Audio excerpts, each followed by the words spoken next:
Mike Innovative Door. I can't even take pictures of this one. It's got to be a video. This thing is, as you can see, this is what we got here. Okay, this section has been homeowner repaired. It's been metal to try and fix this section.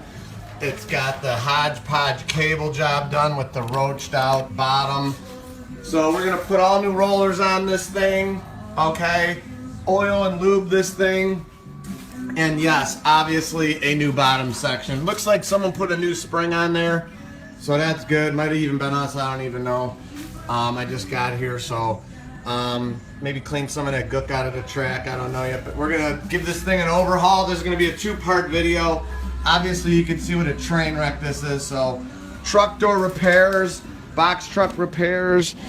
Oh, let me get down here. It's snowing pretty good. Truck trailer door repairs, all that. Give us a shout out. 630-271-9343, www.innovativedoor.com.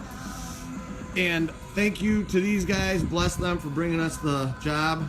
And if you're new to the channel, smash the subscribe button and the like button. We're giving a door opener away in about 33 guys, 33 subs. Thanks for watching. Bless you. And as always, I encourage everyone to praise the Lord. Thanks for watching our snowy truck door repair video.